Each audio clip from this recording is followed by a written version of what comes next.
Radio playback India के सभी श्रोताओं को पिट्सबर्ग से अनुराग शर्मा का प्यार भरा नमस्कार। मित्रों, इस समय आप सुन रहे हैं हिंदी कथा साहित्य का कार्यक्रम बोलती कहानियां। सन 2007 में भारत और अमेरिका के कुछ मित्रों के पारस्परिक सहयोग से इस कार्यक्रम के बीच सुनो कहानी नाम से पड़े थे। आरंभ में प्रसारित हुई मुंशी प्रेमचंद की क्लासिक कहानियां बाद में प्रेमचंद की पहली ऑडियो बुक के रूप में दिल्ली के हिंदी युग प्रकाशन से लोकार्पित हुई।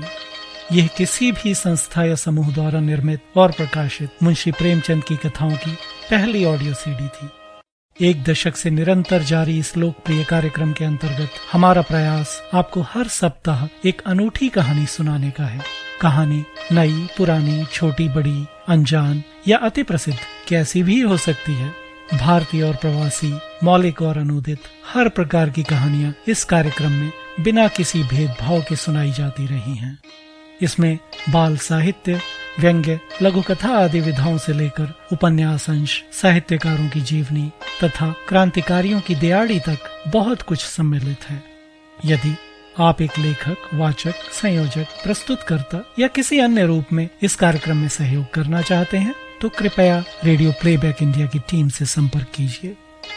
आइए सुनते हैं आज की कहानी। सत्यनिष्ठा की शपथ। लेखक धनपत लाल और वाचक हैं धनपत लाल एवं शैलेश चंद्र प्रवीर।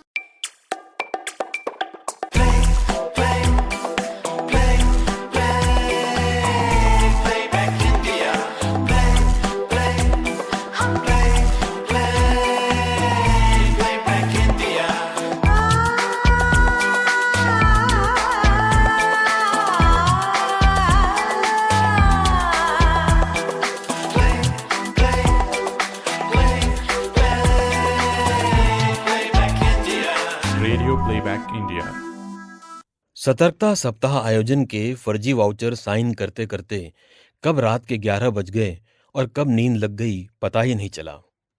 नींद में देखा शहर की सड़कों पर लोगों की भीड़ लगी हुई है।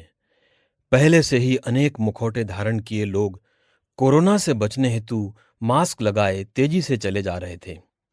मुझे बड़ा आश्चर्य हुआ कि इस कोरोना काल में इतने सारे लोग एक साथ कहां जा रहे हैं।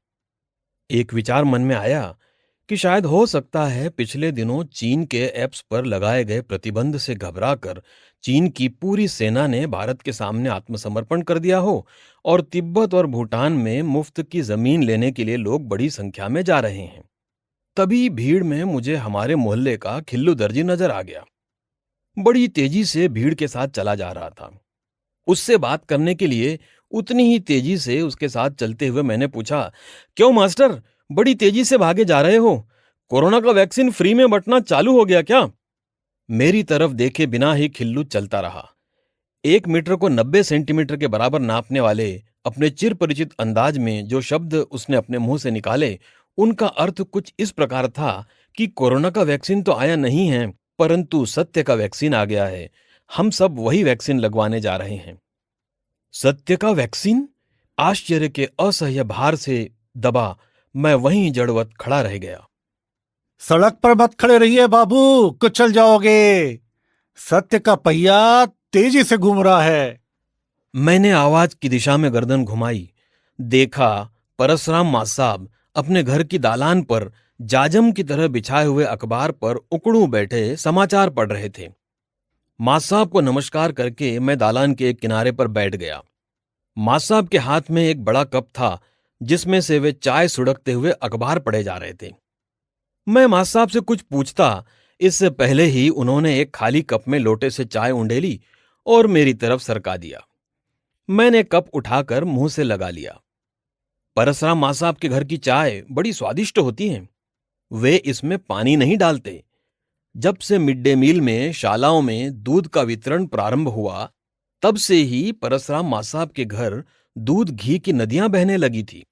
एक समय तो यह नदी इतने उफान पर आ गई थी कि एक सद्व्यवहारी की तरह जो जल बाढ़े नाव में, घर में बाढ़े दाम, दोनों हाथ उलीचिए यही सयानो काम की तर्ज पर वे इस अतिरिक्त दूध के विक्रय हेतु डेयरी खोलने की तैयारी करने लगे थे। उनके विद्यालय के कुछ विघ्न संतोषियों से उनका यह सुख देखा नहीं गया। उन्होंने डीईओ में शिकायत कर दी, जिसका नतीजा यह हुआ कि अब मां साहब को इस अतिरिक्त दूध में से आधा दूध जिला कार्यालय में भी पहुंचाना पड़ता है। एक अच्छे नागरिक होने के कारण मां साहब ने इसका कोई विरोध भी नहीं किया।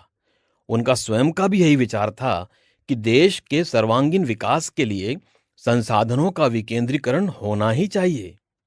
इधर सत्य के वैक्सीन का प्रश्न गले में अटके होने की वजह से चाय गटकने में मुझे तकलीफ हो रही थी। मां साहब यह जान गए थे। उन्होंने अखबार की तरफ देखे हुए ही कहना प्रारंभ किया, बड़ा नायाब आविष्कार है ये सत्य का वैक्सीन। आजकल बड़ी संख्या में लगाया जा रहा है। नगर नगर, गली गली, फोन पर, दुकान पर, सभी जगह इसका प्रचार कर यह सत्य का वैक्सीन लगाया जा रहा है। चाय के आखिरी घूंट को गटकते हुए मैंने पूछा, तो मां साहब, इसमें किसी प्रकार की दवाई डालकर पिलाई जाती है? अरे भाई, ये वैक्सीन कोई शीशे में भरी दवाई नहीं है। इसमें आपको सत्यनिष्ठा की शपथ लेनी होती है। बस एक बार शपथ ले लीजिए, फिर ये दवाई अपने आप काम करती है। मैंने बड़ी निराशा के स्वर में कहा, मां साहब, इस प्रकार की शपथ से क्या कभी कुछ होता है? लोगों को सत्य बोलने के लिए प्रेरित करने हेतु 60 से 80 के दशक में सत्यनारायण कथा करवाने का चलन शुरू किया गया था। नतीजा क्या हुआ? लोगों ने इस अनुष्ठान को अपने वांछित लाभ प्राप्ति का साधन मान लिया, झूठ बोलकर अपने व्यापार जारी रखे और इस बेईमानी से अच्छा लाभ होने पर सत्यनारायण की कथा करवा ली। यार, तुम बुद्धिजीवियों की यही तो कमजोरी है। हमेशा नकारात्मक ही सोचते हो। तुम्हें यह दिखता ही नहीं कि सत्यनिष्ठा की शपथ से समाज को कितने लाभ हो रहे हैं। अपने मुरारी लाल को ही देख लो। मुरारी लाल जी कितने ही वर्षों से ख पार्टी से चुनाव लड़कर विधायक बने हुए थे। सत्य की शपथ लेते ही उनका हृदय परिवर्तन हुआ। वे ख पार्टी छोड़कर क पार्टी में चले गए। उधर क पार्टी वालों का भी इस सत्यनिष्ठा अभियान की वजह से हृदय परिवर्तन हुआ। पिछले कई चुनावों में वे मुरारी लाल को भ्रष्टाचारी, कलंक और न जाने क्या क्या कहते आ रहे थे। उनकी पार्टी में आते ही वे मुरारी लाल को सर्वगुण संपन्न, सदाचारी और श्रेष्ठ समाज सेवी कहने लगे। केवल शपथ ले लेने से इतने बड़े परिवर्तन हो गए हैं। और अपना बल्लू ठेकेदार पर पिछले 10 वर्षों से घटिया निर्माण करने का मुकदमा चल रहा था। उन्होंने भी खिल्लू दर्जी के साथ जाकर शपथ ली, शपथ की प्रति न्यायालय में दिखाई और सभी मुकदमों से बरी हो गए। आज उन्होंने अपने फार्म हाउस पर सत्यनारायण की कथा का आयोजन किया है। जो लोग दिन में वहां जाएंगे उन्हें पंडित जी कथा सुनाएंगे और प्रसाद देंगे, और जो शाम को जाएंगे उन्हें खुद बल्लू ठेकेदार कथा सुनाएंगे और द्रव्य बांटेंगे। समझ गए? मैंने बड़े आर्त स्वर में निवेदन किया, महात्मन, सत्यनिष्ठा की शपथ के इन परिणामों को सुनकर मेरे मन में अति उत्कंठा जागृत हो गई है।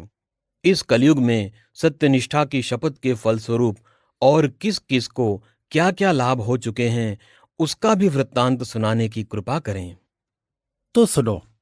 सतपुड़ा के गहन पर्वतीय क्षेत्र में रेत का उत्खनन करने वाले एक यजमान ने जब यह शपथ ली तो उनका हृदय परिवर्तन हो गया।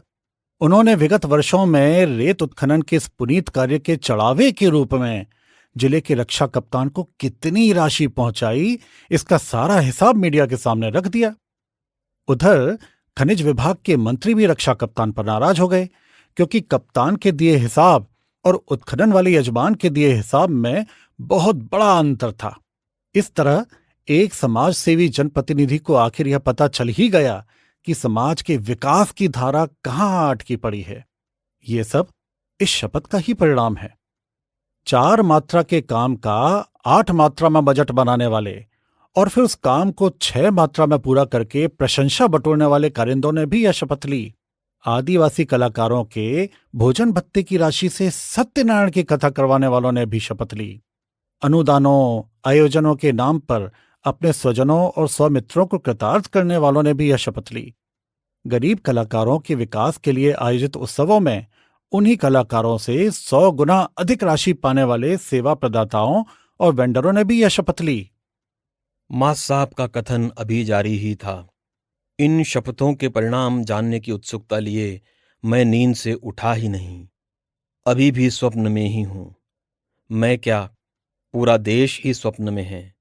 सत्यनिष्ठा की शपथ के स्वप्न में।